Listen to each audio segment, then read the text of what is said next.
Qué fácil desciende ahora el corazón, cuando regreso atado de noches vacías en tu vientre, de horas con los oídos tapados para no oír ladrar a los libros que dejé, ahora que debe estar haciendo frío en las notas de Chopin, en aquella casa que se rendía cada tarde, la casta sensación de ir envolviéndonos un vaho germinal, solo de gracia, raíces, dunas donde creímos propicia la soledad. Si vieras las tintas del poema tientas, subirías por todos los balcones, llamándome en el gemido de un pájaro único que destrozara con sus garras las banderas, los muchos edificios de esta sombra, las derivas que confunden tus pechos frente a la inocencia, frente a los pocos días de sol, sí, tus pechos, cubiertos de la gloria que te di, de la nieve del impuro tus pechos, y los vieras en la bruma de toda la sed que no se ha ido desde entonces. Qué real es ahora vencer, alucinar irreverentes por las enormes galerías de la resurrección, burlarse, escupir, caer de bruces donde todos corren con una mujer que arde en la mirada. A mí mismo me encontrarás buscando todo lo que fui de aquellos días sin poder contenerme, yo que escogí sabiamente mis ruinas, yo que lamí el vientre de toda la impureza por nombrarte, palpando a solas una leve respiración como la muerte. Por ahora es muy fácil odiar los pies con que recorro, sin prisa, las mansiones del dolor que tú conoces. Empiezo hoy a escribir, totalmente saciado de pupilas, como un ciego al frente del mar. Gracias. La sed que nos llama, Bitácora de los hechos consumados y muy pronto mientras salen los comunistas. 3 libros, 3 premios. Contanos un poco sobre qué significa para un poeta jovencísimo como vos tener 3 premios literarios, que son el premio Lisímaco Echeverría, el premio Una Palabra de la editorial de la Universidad Nacional y nada más y nada menos que el premio nacional Aquileo Echeverría. ¿Qué significa para Juan Carlos Urias tener un premio de esos? Bueno, los premios dicen mucho y dicen nada de un autor. Hay autores que son recontrapremiados, no solo aquí en el país, sino en otros lados, pero no precisamente son los grandes escritores. Esto de los premios en realidad vino más por la fehaciente necesidad que yo tuve como poeta joven de darme a conocer. Para nadie es un secreto que nuestra literatura en Costa Rica ha sido un poco soslayada por los grandes editoriales que editan solamente a sus autores que ya son consagrados y piensan en ventas. Entonces no tiran como no apuestan hacia un poeta joven para ser publicados en sus casas editoriales. En mi caso, yo vi 3 panoramas para poder darme a conocer y publicar, que era, primero, y lo que es lo que la mayoría de la gente hace, pagar a una editorial privada que les edite su libro. Yo siento que el trabajo de escritor es eso, es un trabajo. Eso lo decía también Ezra Pound, this is a job, es un trabajo. Y siempre he creído que se debe incentivar al escritor, no que el escritor sea el que pague para que saquen sus obras. Claro, por eso tenemos editoriales nacionales, tenemos la editorial de la Universidad de Costa Rica, la editorial de la Universidad Estatal de Distancia, y tenemos la editorial de Costa Rica. Así es. Porque ni el TEC ni la Universidad Nacional tienen editoriales que publiquen literatura. La editorial de la UNA tiene la excepción de publicar el premio Una Palabra cuando se refiere a poesía. Sí, lamentablemente algo escuché con los editores que no van a publicar más poesía por la editorial de la Universidad Nacional. Volvemos a un problema, que es la cultura. Yo siento que la grandeza de un país no solamente es cuánto capital tenga sus proyectos, sino por su cultura. Yo mido la grandeza de un país por la cultura. Y eso se refleja, por ejemplo, en los periódicos. Los segmentos culturales siempre están atrás, los periódicos. Yo siento que mientras esos segmentos culturales empiecen a ser más a primera plana, poco a poco, realmente eso es un progreso, porque es la cultura. Como decía nuestro ministro de Cultura, invertir en cultura es invertir en la gente. Y yo siento que el capital humano es más importante que esta farsa del dinero, Y bueno, volviendo al tema de las editoriales, existen estas editoriales estatales que era una segunda opción que yo veía para poder publicar, pero igual muchas veces están viciadas por escritores ya consagrados, entonces era un poquito como probar suerte. Y por último están los premios literarios, que aparte de ser anónimos, te dan la oportunidad de ganar algo de dinero y ser publicado. Entonces el primer libro salió, La sed que nos llama, fue un conjunto primero de 20 poemas. En realidad ese fue un libro muy pequeño, que se hizo como en el 2005 o 2006 más o menos, y ya tenía como 70 poemas, les di hacha y quedaron 20. Esos 20 los mandé al premio Simón Chavarría y para mi sorpresa lo gané. Entonces la primera antología salió en el 2008, que fue La sed que nos llama. Después a esto lo trabajé un poco más, hice una versión extendida, muy a lo Walt Whitman, y lo mandé a la editorial de la Universidad Estatal a Distancia, la UNED, y para mi sorpresa lo aprobó. Entonces fue una cosa muy extraña porque era la primera vez que la UNED, una editorial que es de las mejores de Latinoamérica en este momento, por sus producciones, apostara por un joven de 20 años en ese momento. Era algo raro. Juan Carlos, ¿se puede vivir de la poesía? ¿Un poeta puede vivir de la poesía? No aquí, no, yo siento que en ningún lugar. En realidad la poesía no es algo de masas, no nos vamos a hacer millonarios con la poesía. Yo siento que el que tenga las ganas de escribir poesía, por lo menos aquí en este país, tiene que estudiar, tiene que prepararse, sacar una carrera, tal como yo lo hice también, y vivir de su carrera, a nivel de profesión. Esto es un trabajo, es una profesión también, pero lastimosamente, volvemos al asunto de cultura, no es algo que nos dé para vivir. ¿Dónde está la poesía, Juan Carlos? ¿Dónde Juan Carlos Olivas se encuentra la poesía? Vas por la calle nomás, la encontraste, la soñaste, tienes que estar enamorado, tienes que estar sufriendo, tienes que estar feliz, hay que estar borracho. ¿Qué hay que hacer para encontrar la poesía? ¿Dónde Juan Carlos Olivas se encuentra la poesía? En todo lado, no hay ningún lugar para decir, voy a ir a la Capilla Sixtina a inspirarme para escribir un poema. Siento que los poemas nada más llegan, son como no sé, alienígenas que se le meten en la cabeza y después lo hacen a uno actuar y de ciertas formas.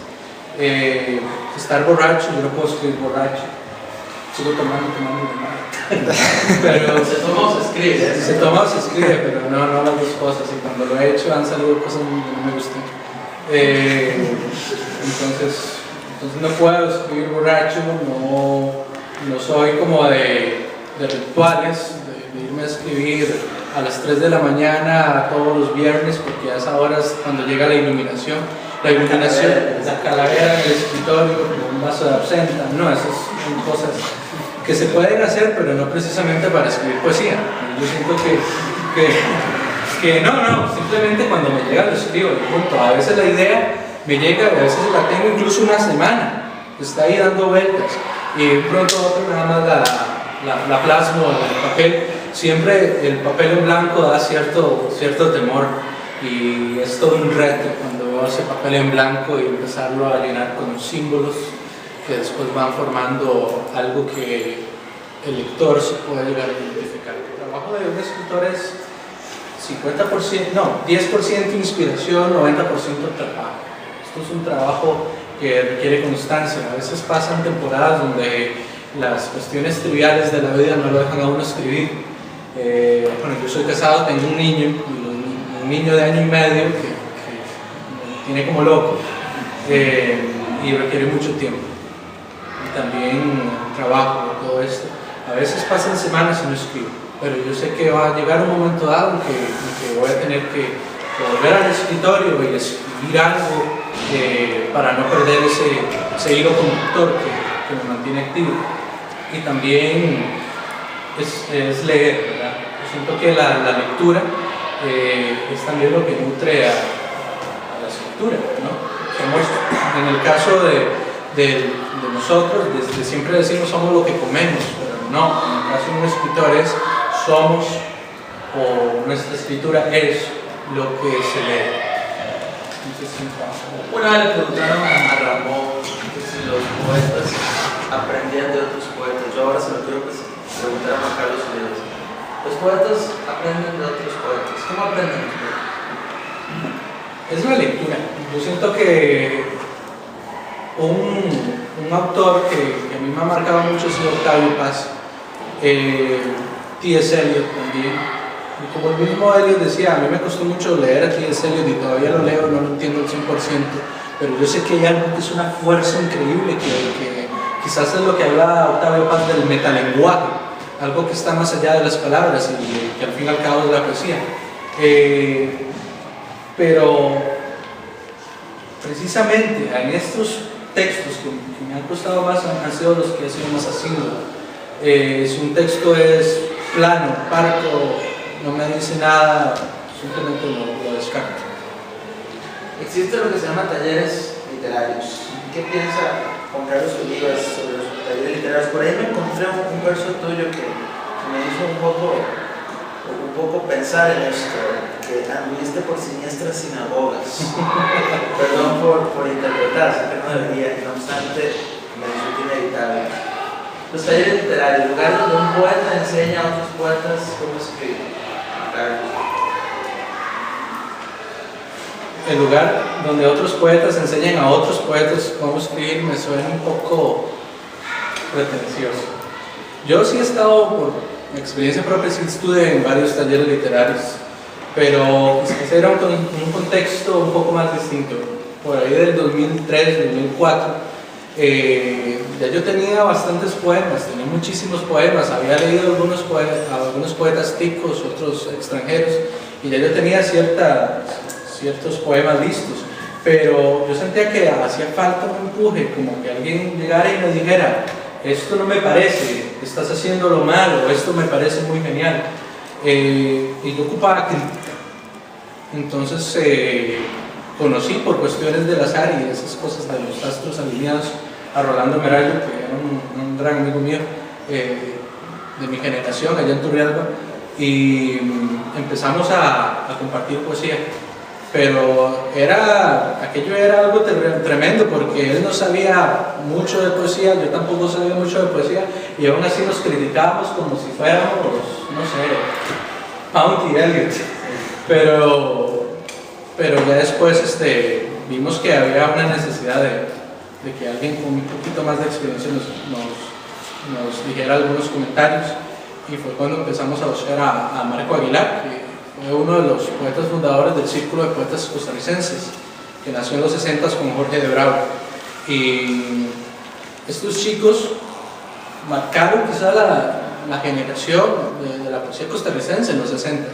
Tanto así que autores de la meseta central se empezaron a mover en los 60, 70 a Turrialba para lo que llamamos tallerear, que es ver sus textos y todo esto.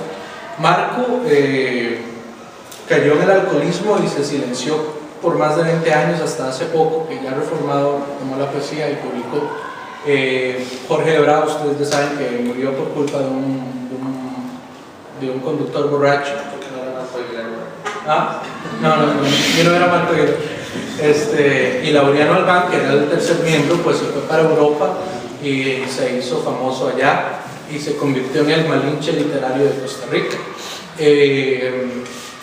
Nosotros acudimos a Marco porque era la persona que tenía más experiencia, él nos ayudó un poco, ya después nos remitió a otros escritores de la zona de Turrialba, y poco a poco empezamos a hacer un grupo de gente muy joven, de adolescentes, que estaba escribiendo. Al principio, cuando formamos el grupo, yo propuse que le pusiéramos un nombre al grupo, y entonces se llamó Los Despiertos, que lo hicimos en honor al último libro en vida de Jorge de Bravo, que se llamaba Los Despiertos.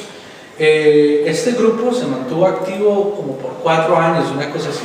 Al principio, les digo, éramos como 20 y al final quedamos 3 o 4 quizás, que éramos Armando Merayo, el primo de Rolando Merayo, este servidor, y Felipe Sotelo, un loco que anda por ahí. Este grupo ya después se deshizo, yo me tuve que venir a estudiar a San José, empecé a conocer a otros poetas de esta zona. Ya después, cuando le dieron el Magón a Laureano Albán, ustedes saben que el Magón es el máximo premio que se le da a una persona por su labor en la cultura. El Magón se lo llevó Laureano Albán en el 2005, 2006, por ahí. Y le hicieron un ágape a Laureano en Turrialba con los poetas turrialbeños, entonces me invitaron. Ya yo había leído a Laureano, me parecía muy buen poeta y me pareció una oportunidad excelente para conocerlo. Aparte que él fue el que siguió con el Círculo de Poetas Costarricenses en su casa acá en Barrio Escalante. Cuando lo conocí, lo primero que dije, bueno, traigan poemas para despedazarlos. Fue lo que dije, y dijo, ¿quién va a ser el primero para despedazarme los poemas? Y dije, yo. Y, sí, Néstor Sabrán. Y se lo di, y no, para mi sorpresa le gustó mucho. Constantemente se te ha criticado justamente por tu afición a la literatura de Laureano Albán. Se te ha llamado incluso un poeta neotrascendentalista, apelativo que a vos no te hace mucha gracia. ¿Qué pensar sobre la influencia que ha tenido Laureano Albán en tu obra? Vamos a empezar por partes. Laureano, como les dije, se fue en los 70s, aprovechando su puesto de embajador de Costa Rica, se fue para Jerusalén. En Jerusalén, y el resto también de Europa, se fue por ahí haciendo contactos y conoció a poetas muy importantes, en especial de la posguerra española. Ustedes saben que la literatura de España es algo alucinante, desde la generación del 27, la generación de la posguerra, y bueno, ahora también lo que se está haciendo es increíble. Pero cuando Laureano se fue para allá, para Jerusalén, estuvo ahí, conoció gente muy importante que también lo nutrieron mucho, incluso al maestro Octavio Paz.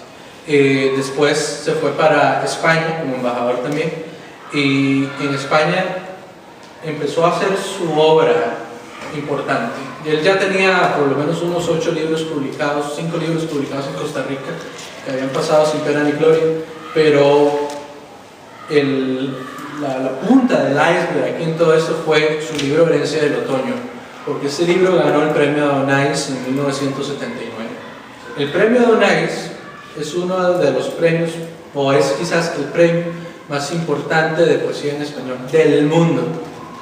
Y quizás lastimosamente nosotros no lo sabemos, o que la gente no lo sabe, pero Laureano Albán hizo algo que nunca ningún autor centroamericano había hecho, con excepción de Roberto Sosa, que lo ganó en el 69. Pero él hizo algo que por lo menos ningún tipo había hecho, que era proyectarse a nivel internacional y Europa. Entonces fue algo muy, muy relevante.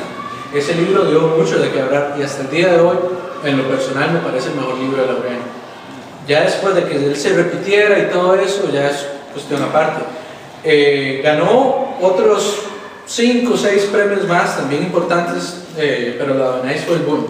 Y de ahí entonces empezó como a formar una especie de séquito.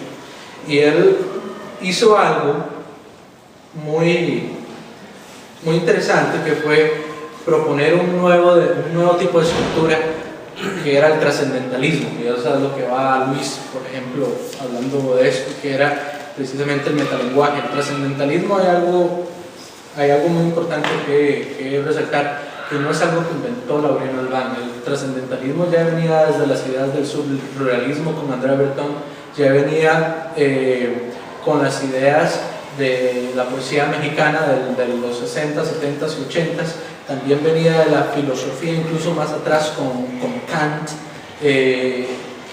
y también con los trascendentalistas de Estados Unidos, Henry David Thoreau y otros que hicieron obras que eran más filosóficas que poéticas. El trascendentalismo es ver más allá de las cosas, es lo que hablaba también Octavio Paz del metalenguaje. Entonces se elimina un poco el lenguaje parco y coloquial en la poesía trascendentalista, la cual tuvo mucho auge en los 80s, 90s, incluso hasta ahora, ¿verdad? Porque Laureano Albán siguió activo en eso. Lo que sí le he reprochado ya después es que se repitiera y se repitiera por más de 25 años, y es ahí el pecado de Laureano Albán. Ahora, este servidor conoció a Laureano Albán y él me invitó a ser parte del Círculo de Poetas Costarricense. Obviamente este círculo estaba quizás viciado o centralizado en la poesía trascendentalista y en Laureano. Entonces el primer libro obviamente va a tener una influencia de Laureano, tiene mucha influencia de Laureano. Con solo decir que el prólogo del primer libro, La sed que nos llama, lo escribió Laureano Albán. Entonces, eso le ganó a Laureano Albán muchos enemigos, por así decirlo, porque los que estaban en contra de la poesía metafórica y llegaron con un mensaje más directo, más parecido a los poemas en prosa, liderados por Ernesto Cardenal en Nicaragua y el resto de Centroamérica, le ganó ciertos enemigos a los antitrascendentalistas del país.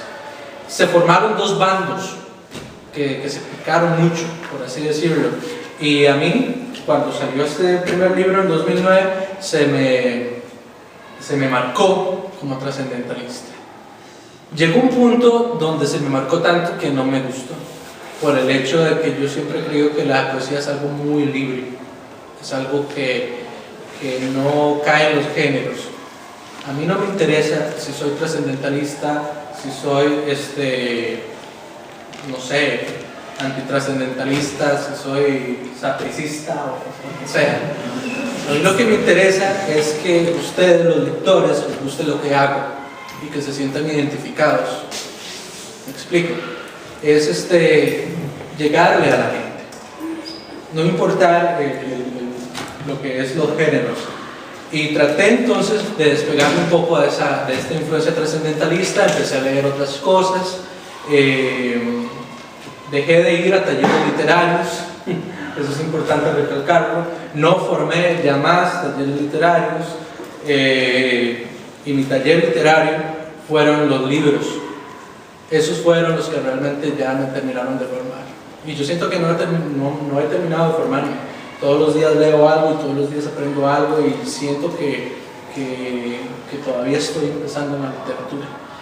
Me preguntaron, de hecho, la única pregunta que me hicieron con respecto una de las pocas entrevistas que me hicieron con respecto al Bitácora de los Hechos Consumados que ganó el Premio Nacional, que qué significaba para mí este Premio Nacional con mi edad. Yo tengo 25 años, ustedes no lo creen.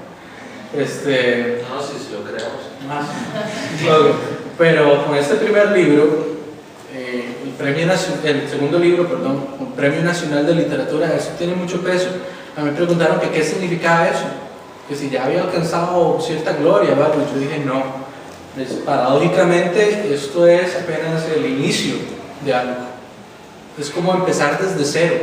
Ya me di cuenta que con mi estilo puedo lograr ciertos méritos.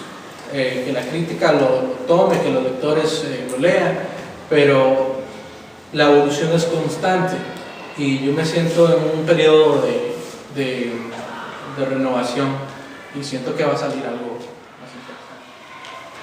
Voy a seguir un poquito de necio como el asunto de la controversia, Juan Carlos, si me permitís. Alexander Obando se te fue encima muchas veces. Alexander Obando y su grupo, recuerdo que se te fueron encima con críticas fuertes, algunas incluso pasadas y evidentes. Hay amigos y hay enemigos en la literatura, entonces. La literatura es como la guerra. Sí, pero hay una canción de Fito Páez que dice que no es bueno nunca hacerse de enemigos que no estén a la altura del conflicto. Y eso es lo que he tratado de enfocarme. A mí no me interesa si tengo o no tengo enemigos. Y si los tengo, ojalá sean bien buenos. Y el libro vamos a la altura.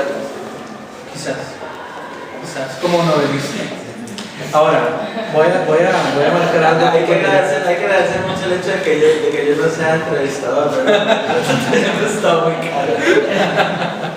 Bueno, el punto es ese.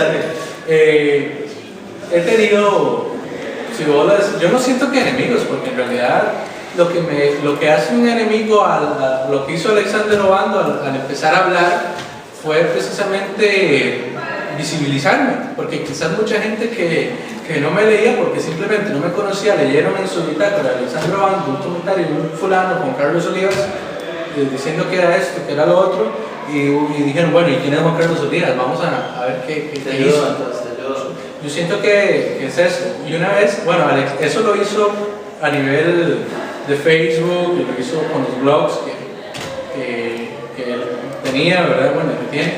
Y una vez estábamos en un bar que se llama Rayuela, en un recital de poesía, y estaba Alexander hablando ahí. Y yo empecé a hablar con él. Él no sabía que yo era Juan Carlos Olivas. Empezamos a hablar después de varios tragos ahí. Y él me dijo, uy, ¿a qué me van a hablar con vos, güey? Pero mira, qué pena, disculpa, ¿cuál es tu nombre? Y yo, Juan Carlos Olivas, mucho gusto. Y casi se va para atrás. Entonces, fue una cosa que yo digo, hay que separar lo que es la persona del escritor. Yo siento que a mí me pueden criticar, siempre está abierta, una vez que uno publica, uno no está exento de estas críticas, pero yo siento que lo más importante es separar a la persona del escritor. A mí me pueden criticar y decir, su libro es una porquería, tienen todo el derecho a hacerlo. Pero que me digan, usted es una mala persona, usted es un hijo de puta, o algo así, eso no tiene ningún derecho a hacerlo. Entonces es muy importante separar eso. Y lo vemos en casos de grandes escritores, veámoslo en nuestro contexto de Latinoamérica. Tenemos a Gabriel García Márquez y tenemos a Vargas Llosa, dos Nobel de literatura, y se llevaban tirria en sus escritos y se dedicaban diatribas a cada rato y se volaban hacha, pero eran grandes amigos. Ya en vida personal, se iban a echar los tragos juntos y todo. Entonces era una cosa meramente de literatura, y yo siento que es importante eso. Ahora, hay que ver también lo que son las críticas. Yo siento que a Alexandre Obando, como decís vos, se le pasó la mano en algunas cosas y quiso ser ofensivo, quizás por el hecho de que en Costa Rica existe algo que se llama el infierno tico, que es que cuando vos empezás a subir, siempre hay un montón de envidiosos que te quieren seleccionar. Ahora que no hay días bellos y me duelen las vestiduras en mi nombre, llego hasta ti con los ojos ovillados de naufragios, con esta muralla que oscila el pensamiento. Pido perdón por esta cara y estos huesos, por no haberme batido a balazos con la lluvia. Yo hubiera querido, de verdad, contar una historia heroica, decir mi país, mi plaza fueron mías, tener en los bolsillos 500 golondrinas para azotar el recuerdo en el mar de los sargazos. Pido perdón porque me llamo Juan y no he sufrido demasiado. Me he sublevado ante mí mismo, he aplaudido uno a uno mis errores, he besado el asfalto inútil del arrepentimiento. Cuando niño mi madre desató su furia tirándome un libro en la cabeza y descubrí que eso era la poesía. Frecuenté entonces siniestras sinagogas, tuve amigos, problemas financieros y novias. La poesía, señores, se convertía en un pan irremediable. Por eso hoy, después de tantos desencuentros, prefiero pedir perdón que dar las gracias. Bajo la cabeza, como un payaso ante su público, y hago el recuento de todas mis ausencias, de la oportunidad de ser otro y que desaproveché, tan solo por salvarme del absurdo, por morderle la noche a las palabras, por escribir, por sangrar, por llamarme Juan y ser feliz en este mundo de olvido. Gracias.